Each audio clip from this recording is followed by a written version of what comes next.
చిత్తూరు నగరంలోని హైరోడ్లో వెలసిన సుమారు 100 సంవత్సరాల చరిత్ర కలిగిన శ్రీకృష్ణ దేవాలయంలో జన్మాష్టమి వేడుకలను సోమవారం ఉదయం 9 గంటలకు ఘనంగా నిర్వహించారు.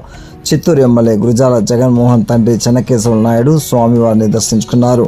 ఈ సందర్భంగా ఆలయ కమిటీ సభ్యులు ఘనంగా స్వాగతం పలికి స్వామివారి దర్శన ఏర్పాట్లను గావించి తీర్థ ప్రసాదాలు అందజేసి ఘనంగా సత్కరించారు. ఆయన మీడియాతో మాట్లాడుతూ నియోజకవర్గ ప్రజలందరికీ శ్రీకృష్ణ జన్మాష్టమి శుభాకాంక్షలు తెలిపారు.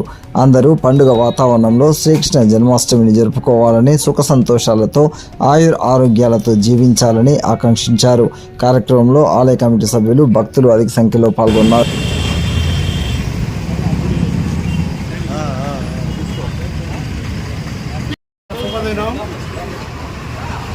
కృష్ణ జయంతి సందర్భంగా మన చిత్తూరు నియోజకవర్గ ప్రజలందరికీ శుభం కలగాలని, మంచి సుఖశాంతులతో బతకాలని, ప్రతి సంవత్సరం ఇలాగే మన ప్రజలందరూ కృష్ణ జయంతి చేసుకోవాలని మా నియోజకవర్గ ప్రతినిధిగా మా కోరిక. ధన్యవాదాలు.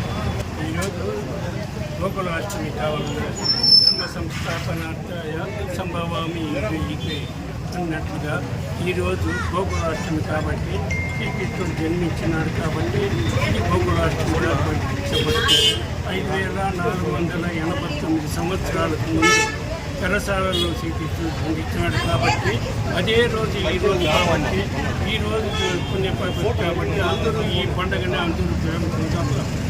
ఈరోజు మార్నింగ్ తెల్లారి అభిషేకము, రేపు మధ్యాహ్నం అన్నదానము, రేపు సాయంకాలం 6 గంటలకు ఊరేగింపు.